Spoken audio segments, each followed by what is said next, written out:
We are back here on the Zoo with our next guest. She is the creator of the clip that we just saw, 2-sentence horror stories, very succinct.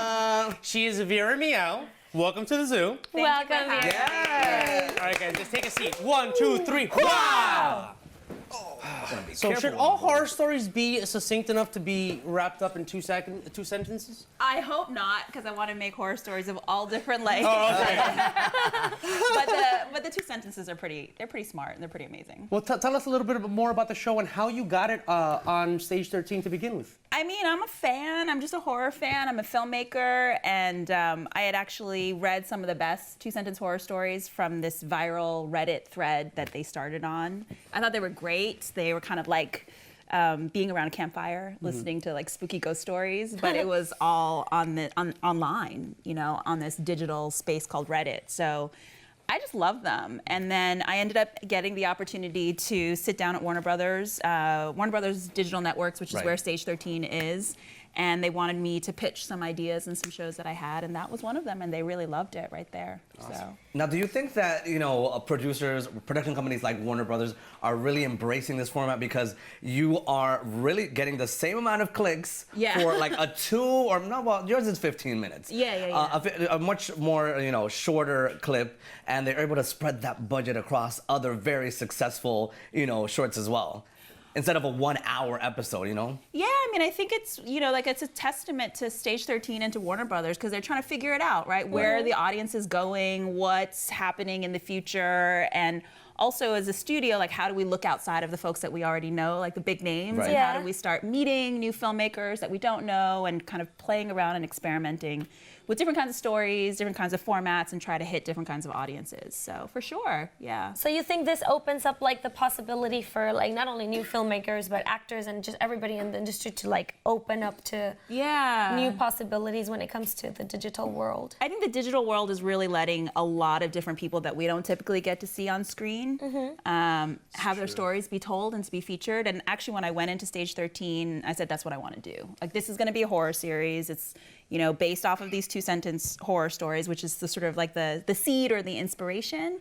But the stories are going to be timely. They're going to deal with issues that make sense right now, and they're going to feature people that I know and that I'm familiar with and that are my friends and my people, but I don't typically get to see on screen. So that's how we put this show together. Yeah. We're like, we don't see ourselves on TV, so we're going to do our own talk show, and we're going to have a view on it. Exactly. No, that's great. Yeah. There are all these casting directors who cast the same types of people and the same looking people, and again, like the same exact actors on bigger networks, and so this is a huge thing, like you said, that digital is allowing is to see people who you can actually relate to and who kids can aspire to be one day and actually feel like, oh, he's doing or she's doing some of the same stuff that I do. And you were born in Guam, right? I was. Oh, so Taiwan. Wow. So what are your thoughts on diversity and how we're, you know, hitting diversity right now in the media? I mean, you know, I say this a bunch, like I don't really love the word diversity because I think it doesn't get far enough or doesn't go deep enough, you know. I'm interested in words like inclusion. Inclusion, like, that's a good word. Right, where, because that means that people are actually getting to control stories and tell us,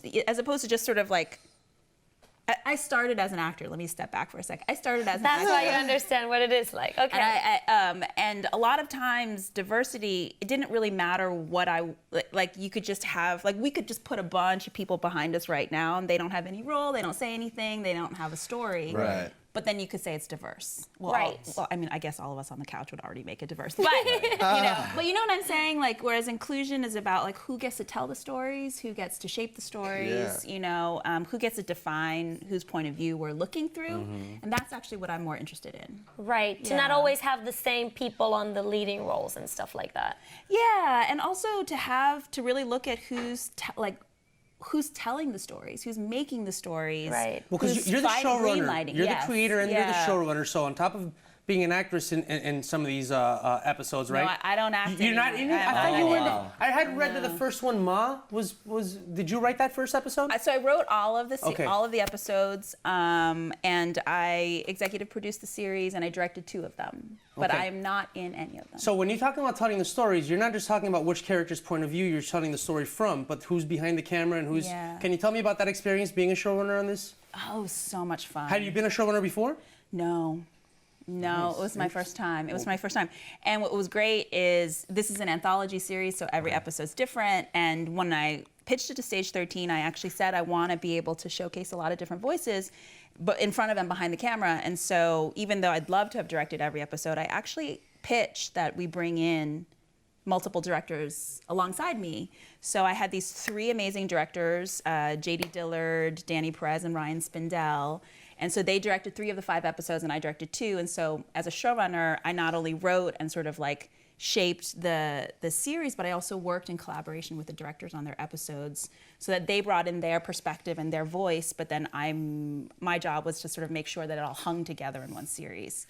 It was super fun. It was one of the best experiences of my life, honestly. Especially it's a great genre. Well, I mean, you said have fun with. You said that there's always this talk about lack of Asians on screen. What is it like for Asians behind the screens, and how do you feel about Daniel Dae Kim now as executive producer of such a big hit like The Good Doctor? I have so much love for Daniel Dae Kim. I think he's amazing. I love what he's doing. I love what he has to say. He was very outspoken about his oust from Hawaii Five-0. Yeah, I mean, I have much to say about that. Oh. Tell it. No. I just think like Daniel Dae Kim. In a nugget, tell us. Daniel Dae Kim and Grace Park were coming off of 2 of like the biggest shows, right? Like Lost and Battlestar Galactica. I'm a geek. I'm a nerd. So obviously there's shows that I love, and to me, they should have so much star power and so much leverage and so much influence. And I can't help but feel like the reason why they didn't has nothing to do with their credentials and their work and their talent, and even their accomplishments. It actually had to do with their race. That's my opinion. If there was a white actor who was coming off of Lost and Battlestar Galactica, right, enduring like huge, you know what I'm saying? Definitely. So that's kind of, I got off on a tangent. I've read in articles that you grew up. You like to use the word queer? I do identify as queer. Okay, so first of all, why that word, and what was it like dealing with some of the cultural issues that you may or may not have grown up with, having Taiwanese parents of Chinese ethnicity? I mean, I think, why do I like the word queer? Queer to me feels like a term that is a little bit more fluid, and it also is, something that I think is like a political position in terms of like what your consciousness is about, not necessarily conforming to any particular kind of idea of what's normal. And sometimes I think that the term gay, it just doesn't quite fit for me personally, because sometimes it feels like it's more normative. So I identify as queer. And in China, I think it's probably the same with Latino families and Asian families across all different kinds of cultures. It's about family. It's about like getting married, having kids. Like that's what you do. So those pressures were put on you just like they are on a lot. Yeah. Now, as a showrunner, do you feel a responsibility to show that subculture of the Asian community in your shows, or do you just want to tell good stories? Period. I mean, of course, like first and foremost, I want to tell good stories. I think that the thing I can do to tell good stories is to tell the kind of stories that I personally can relate to. Right, that you've lived through. Yeah, so some of them are Asian, some of them might be queer, but some of them might just in general be like outsiders or folks who are sort of sitting outside of the culture, and trying to grapple with that. And that's not necessarily always going to look Asian or not necessarily always going to look queer, but Well, you also talked about, showing, racism in the Asian community, and that's something that you also dealt with in Ma. Can you tell us about that? Yeah, I mean, I think it's really important for us to talk about racism, and I think we tend to talk about racism as like black-white, and that's not necessarily the case. Particularly, in the Asian community as well. I mean, so I always want to grapple with, always want to grapple with these issues, and racism is just something that just personally means a lot to me in terms of an issue that I want to talk about. But I want to talk about it in a more complicated way, right? And that it's not just black and white in this country. It is, but that there is obviously, like, if I could say it, like, obviously this country is dealing with a lot of anti-blackness, and that applies across the board.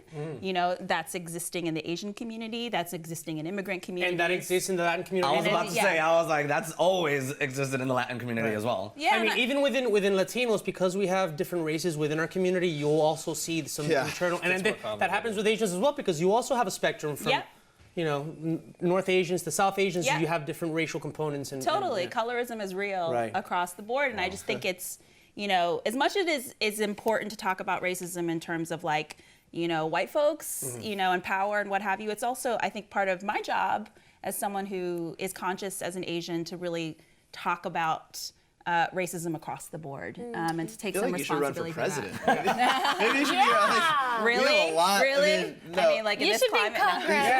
We need you to combat whatever is going on right now because what you're saying is so real. And yeah, I think people ultimately don't love getting to the nitty gritty of the issues a lot of the time. They like saying words that are accepted and just kind of going with the flow, but politically correct. Cool that you're bringing stuff up out of the ground and making it happen. Yeah, it seems like people kind of skirt around it, but they never get to the nugget of it. Because when you get to the nugget of it, I think a lot of people are complicit, and including, like you said, a lot of communities of color are also taking part in this thing.